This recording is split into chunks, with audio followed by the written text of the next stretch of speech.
2 astronauts stranded in space. What's up with that? And while Boeing's Starliner did successfully deliver its 2 astronauts, their mission just got a whole lot longer. What started as an 8-day expedition has turned to a rescue mission. NASA's announced this morning 2 American astronauts will have to wait another 6 months to come home after being left stranded on the International Space Station.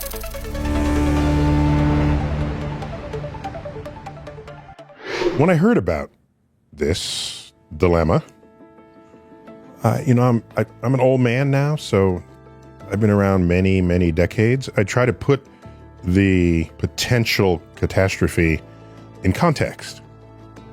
Okay, that's what you do when you get older.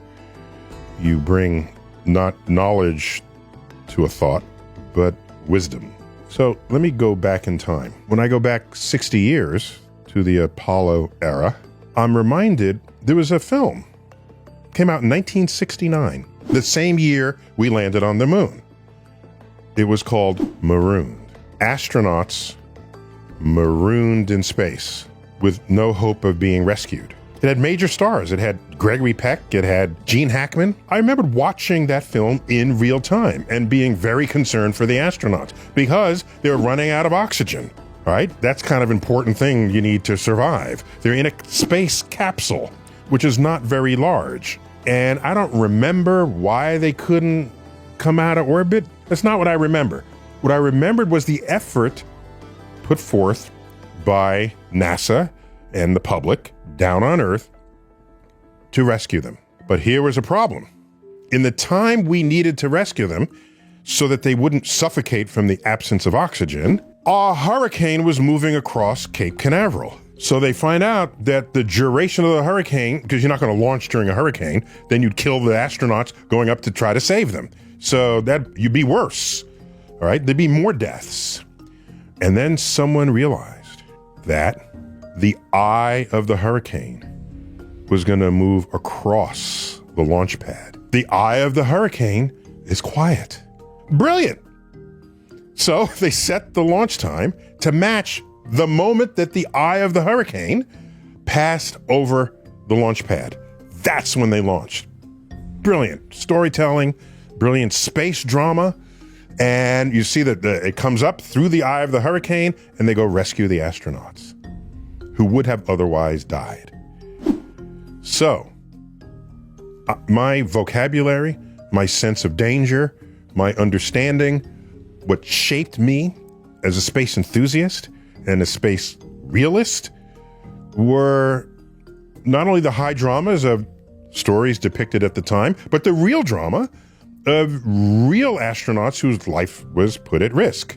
Apollo 13, we've all seen that film and we know the story. That Apollo mission never landed on the moon, though it had intended to do so. A lot of ingenious thinking had to go to keep them alive. Right? There was a tank that had turned and it exploded and the oxygen supply was low. A lot of repeated issues related to their survival played out in Apollo 13. And I then catch a headline, 2 astronauts stranded in space. And then I thought to myself, well, are they in a capsule? No. Where are they? Oh, they're in the space station. They're in the space station. Okay, well, why are they stranded? Oh, the vehicle that they took to get up there has attitude adjustment problems. Nothing emotional. There's some jets necessary to properly align a ship, to dock, to make micro maneuvers that you need to do to make precision movement with the craft. This was the first out test of Boeing Starliner. Let us remind ourselves that the first time you do something with a new piece of hardware, there's probably going to be problems with it. Probably. That's how this works. That's how all frontiers are breached. You do the best you can and you realize, oh my gosh, there's something I had not foreseen. There's something I had not considered. Happens all the time.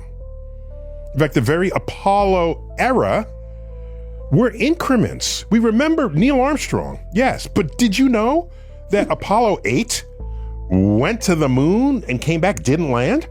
So it figured that out. Then Apollo 9 didn't go to the moon at all. It did some maneuvers in orbit just to make sure docking and other tactics would work. And then Apollo 10 deployed the lander, the Lunar Excursion Module. It lowered itself to the moon, stopped, and then went back up to the command module without actually touching the moon. They wanted to test that. Come Apollo 11, every incremental bit of that trip had already been tested, and the bugs were worked out.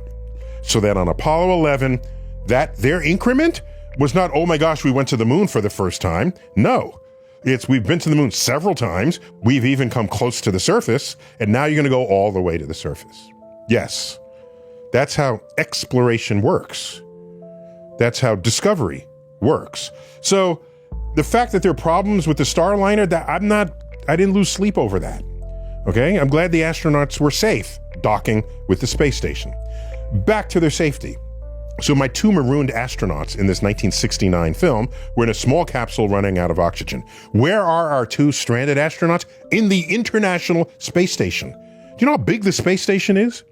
In total, with solar panels included, it's the size of a football field. Whereas these capsules are the size of the love seat in your living room. Now, of course, the space station is composed of modules. How big are the modules? Well, it's a volume because you're just floating around, so it doesn't make sense to think of it in square footage. But let's try to do that. Let's take a cut through the module. What's that area? It's about 400 square feet. Sounds small until you look at the real estate listings of Manhattan for studio apartments. 400 square feet, plenty of people are living in 400 square feet right here in Manhattan. So that's not cramped quarters in the total range of possible cramped quarters you can think up. All right, what else is true? Oh, there's a half dozen other astronauts already there in the space station. So are they marooned and stranded? Are they alone? No, there's other people they can go play with, okay? And they got food. Now, I have not checked the food supply in the pantry of the space station. I do know that different modules that correspond with the different nationalities, because it is an international space station, different modules stock different types of food. And that food tends to be regional to the tastes of the astronauts visiting. So I can't imagine that the American module is going to run out of food. But if they did, then they float over to the next module and eat some European food or some Japanese food or some other food. Why not? I'm sure the other astronauts will share their food. Keep in mind, every time a ship docks with the International Space Station, every time a ship docks, there are supplies that come on board. Space is routine right now. It's not 1969 anymore. So I'm reading this story and the press is making a big deal of it. I just could not make as big a deal of it as the press was. I just couldn't. And who are the astronauts? We have Sunita Williams and Butch Wilmore. These are two astronauts that have already spent a lot of time in orbit on previous missions. This is not their first rodeo. Butch Wilmore, he spent up 9 months in orbit, something like that, in a collective total time he's been in space. Sunita Williams has been up for more than a year in total time logged in space. And so this is just another mission they're on. Another mission.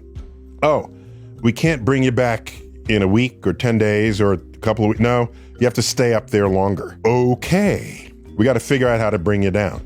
Okay. Call me when you got an answer. NASA has decided they're going to send the Boeing Starliner back down to Earth. Boeing will check it out, have a look at it, do what they need to do. And SpaceX is going to come send their Crew Dragon up with 2 astronauts in 2 empty seats. They're going to come dock into that same docking collar and then rescue the astronauts. But it's not immediate. They have to wait for the scheduling and for the ship to get ready. Oh, by the way, that's kind of interesting. We're living in our own future where one kind of rocket wasn't working, so you go to another rocket. So I thought, yeah, this is how it's supposed to happen. This is what I expect. And yes, you want to err on the side of caution. So maybe if they were, cowboys, they could have just taken the Starliner back, risking it. But If you don't need to risk it, then you don't. Think about it. What are our greatest achievements that we remember, that we tell stories about? It's not where everything goes right. Curiously, those are the least interesting stories to tell. It's where something goes wrong and we use human ingenuity to figure out how to solve the problem.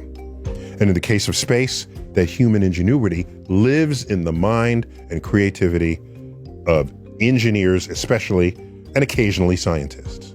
You know another way to look at this drama as it unfolds?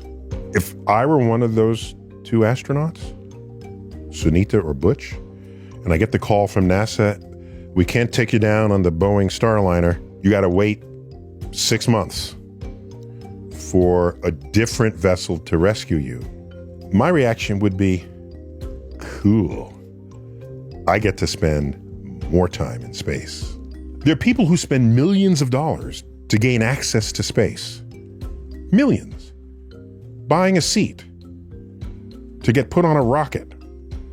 Now we have two astronauts who are being forced to spend more time in space.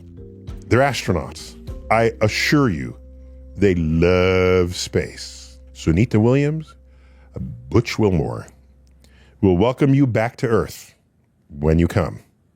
As you may know, we recently posted a video in response to Terrence Howard's appearance on Joe Rogan's podcast where he discussed his interpretation of maths. And key points to take away from that are: 1, we should critically analyze all the information we come across, and 2, be open to our views being challenged. Like this new study on dark matter being debunked, for example. It suggests the universe's expansion is not driven by dark energy, but by weakening forces of nature.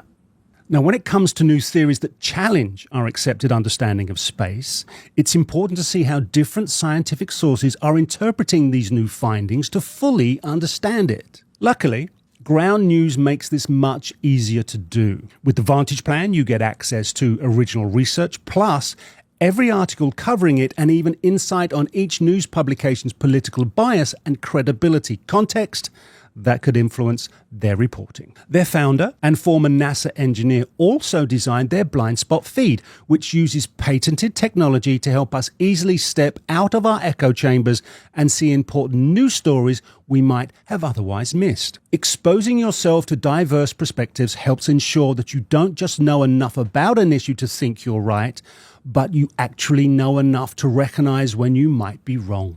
So, avoid the Dunning-Kruger effect, get Ground News, and critically analyze the information you consume, all for $5 a month if you use our link or scan the QR code. You're saving 40% on the same unlimited access Vantage Plan you use with the discount. We really can't recommend Ground News and their commitment to rigorous analysis and combating misinformation enough.